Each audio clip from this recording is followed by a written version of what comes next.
Yo guys, what's going on? This is Yorkie Man here, and welcome back to another episode of Bringing Back Bolton. First of all, I want to start this episode by saying thank you very much for your patience. I know it's taken me a little bit of time to get this video out, and to get videos out in general, but it's difficult determining what to do with Twitch and to do with YouTube, and since success on Twitch seems to have come fairly instant, and by success I just mean a small community that we've got over at Liquid Gaming and on my Twitch channel, Yorkie Man below, link below, come and check us out. I'm not leaving myself enough time to create videos on YouTube, and that's become a problem, and a problem that's frustrating me because I want content to be out constantly on YouTube. So I may strip back a day of streaming just in order to get more YouTube content out, and just to be consistent would be absolutely pleasant. But anyway guys, let's get into the episode. There's been a lot going on. We're going to change the format of this series. We're going to change it to 6 months. I feel like I don't have enough to talk about in 3 months, and I talk a lot. You guys will know that already, but I needed to make it so it was a longer period of time, so we had more stuff to go over. So we've made it 6 months now. We're going to do from the start, well, from the full summer up until the start of January, and then January onwards until the end of the season, where we'll do an end of season roundup and tell you what happened in the final months of the season. I think that's probably the best format to do. Anyway guys, let's get into the episode and see what's been going on at Bolton. I hope you're all excited to see what we've been doing in the championship this season. I'm excited too. There's been a lot go on.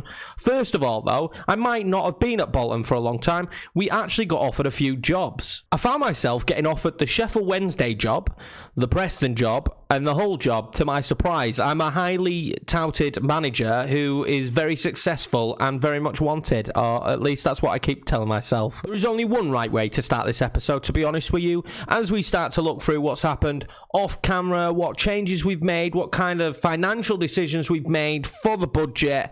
This is the real thing that you guys came back for. Ryan Edmonds is back at Bolton. I managed to get him on loan again, and to be honest with you, I didn't know if we were gonna, because Leeds tried to sell him, which I completely understand. Had 3 very good seasons here at Bolton, and they wanted to move him on, but I couldn't be happier. We managed to bring him back. It was very late in the day, but Ryan Edmonds is back at Bolton. As you can see, in 18 appearances this season, he scored 9 goals, 4 assists. He's got a fantastic average rating, actually, and I can't believe it. Ryan Edmonds is back. You could tell. I'm just so happy. Nothing else now for the rest of this episode will compare to the feelings I have right now, knowing that Ryan Edmonds plays for Bolton. I'm praying that we make enough money to actually sign him permanently, but all I am doing is just driving the price of this man up extremely every season. Although what I did notice is the reason Leeds were trying to sell him is he's out of contract, so we might even end up picking him up on a free, which would be absolutely fantastic, unless a foreign club comes in January and takes him, which I may cry. It wasn't just Ryan Edmonds that came back for another season. We brought back Jacob Ramsey as well. He was absolutely superb last year, to be honest with you.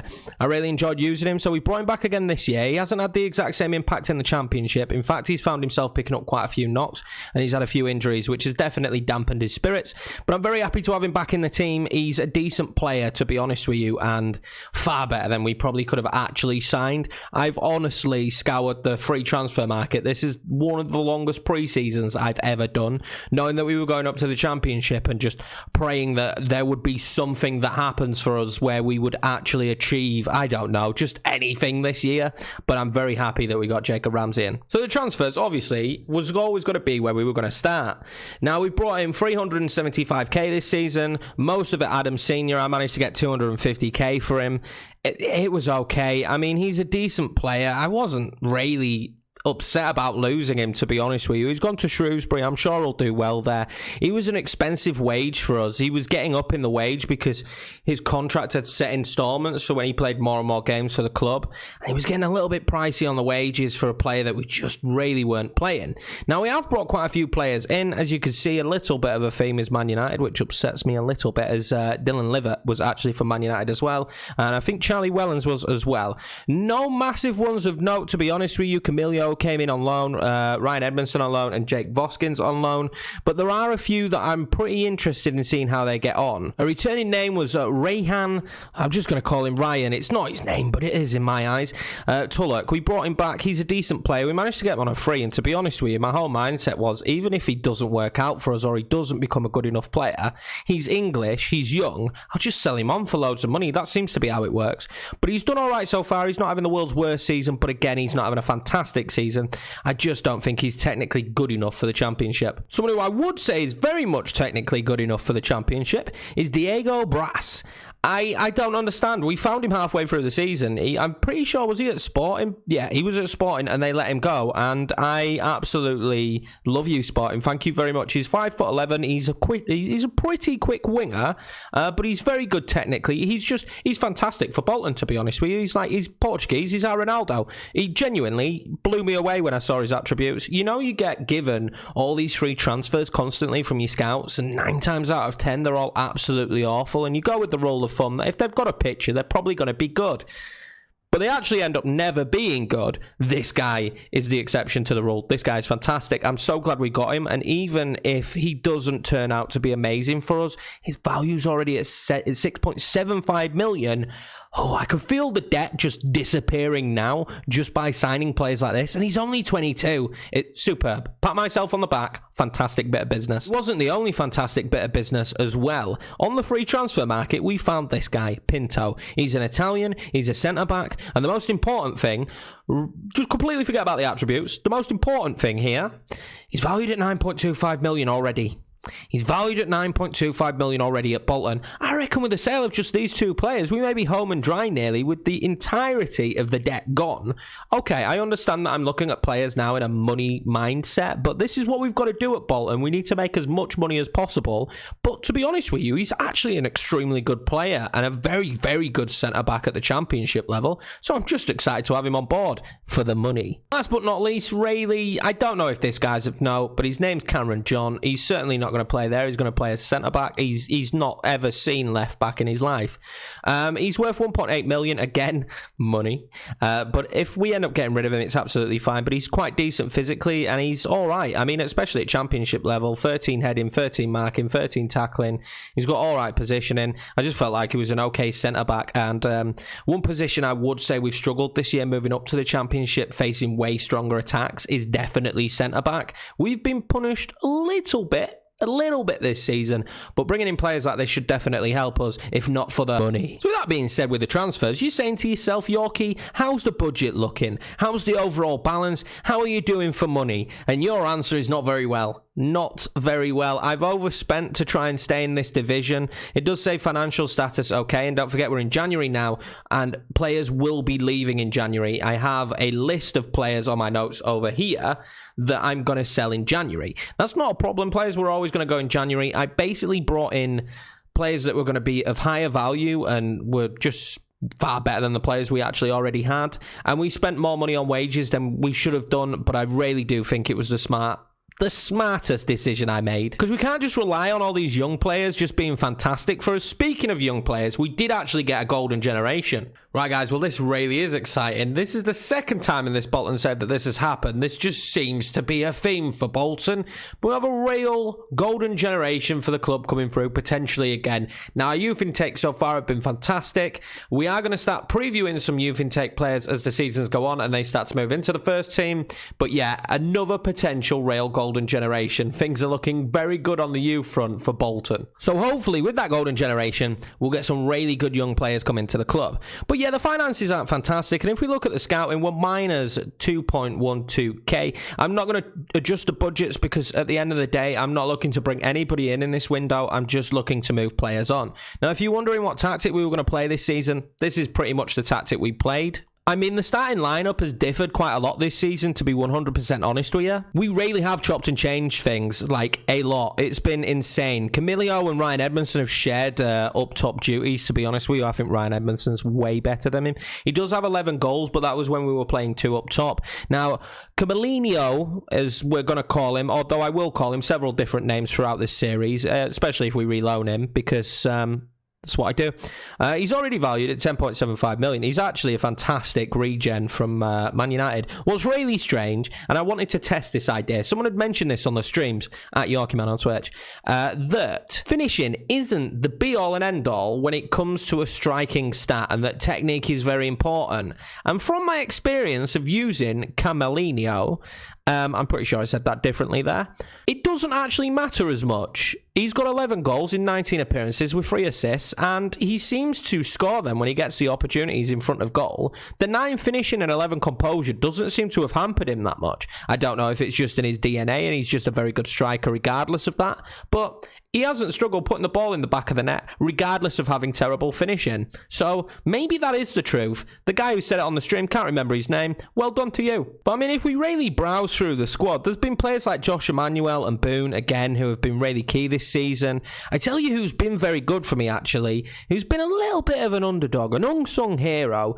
is Sonny Graham. He's only got a 2-star ability and a 4-star potential, but he's actually had a very good season. Although I am tempted to sell him, purely because I see money, and instantly I go, he's not that good, let's get 1.1 million for him. But I'm pretty sure we're going to keep hold of him. But all round, there's just players getting opportunities now to try and reach the potential, alongside probably a very good starting lineup that we now currently have.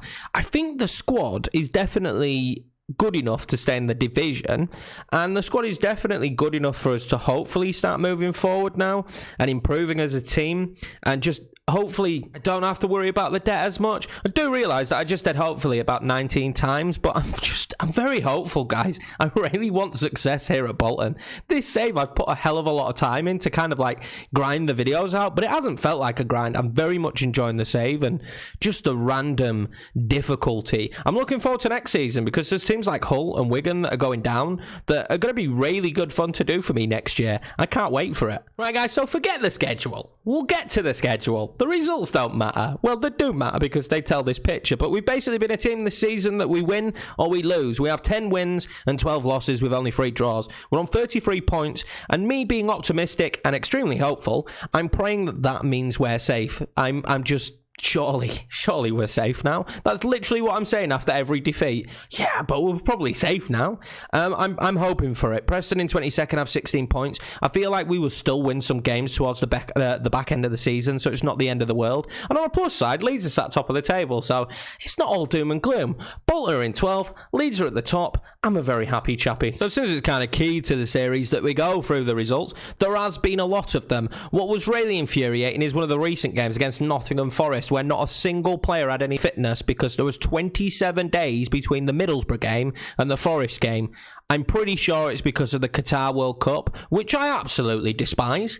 I really do. But yeah, it's caused us a few problems. You can see there's purple patches here for us. We've had a patch here where we lost 4 games in a row, which was very frustrating. I did toy around with a 4-2-4, which at the start of the season, for some strange reason in my head, was going to be our tactical season. And when we had these 2 games here, the 4-0 in the Carabao Cup and the 3-0 against Sheffield Wednesday, I was like, this is it. I've cracked the code. I can play 2 up top. Because notoriously, if you do watch the streams at Yorkie Man, I'm going to plug it as much as possible, I can't play 2 up top. I really struggle with 2 up top, in fact, and that still stands now. We went on a 4-game loss streak, and I was kind of like, yeah, that's not going to do for me. That's not going to be a good season. So we reverted back to type. We've gone back to a 4-2-3-1. And it's kind of worked. I've accepted now that the squad is just, it's going to be inconsistent. We're going to win some games and we're going to lose some games. I think once you stop having the outlook of being like, oh, we've got to win every game, and if we lose a game, that's dreadful. I mean, if we got absolutely battered in matches, then I'd be a bit frustrated. But even like this Blackburn game,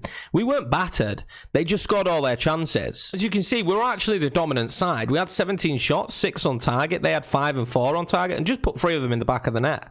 By no means does it mean I'm happy, because Hutchinson, our young goalkeeper, who we're really trying to just give game time this season. I do like Wayne Hennessy, and he's probably okay for us at this level, but I just want Hutchinson to improve as much as possible and reach his potential so that he becomes a championship goalkeeper and I don't have to worry about goalkeepers anymore. But yeah, for sure, we were definitely the better side, and I'm not going to worry about it too much. So bearing in mind, using that mindset, we just played through the games, using the same formation, tweaking bits here and there, but for the most part, just generally playing how we used to play last season that worked so well for us.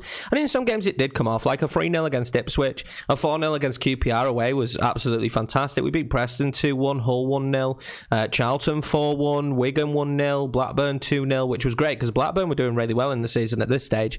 It's come out all right. It's come out all right, to be fair. We did get revenge against Blackburn, though. We beat them 2-0, which was nice. Wellens and Edmondson. Have I mentioned Edmondson in this episode? Ryan Edmondson, guys, at Bolton. Fantastic player. Loan him if you're in League One. In the Championship, he still does it in the Championship. Just honestly, honestly, I really hope he breaks into the lead squad soon so I can just fly my Ryan Edmondson banner. So that is it for results, basically, guys. I mean, there's not too much to go over. Leave comments if you think I should brush over different stuff throughout the save that's going on, but bear in mind we only have England loaded, and I'm just trying to bring you like a nice compact video that just has all the information you need to know, and obviously a nice clean segment about how much I love Ryan Edmondson.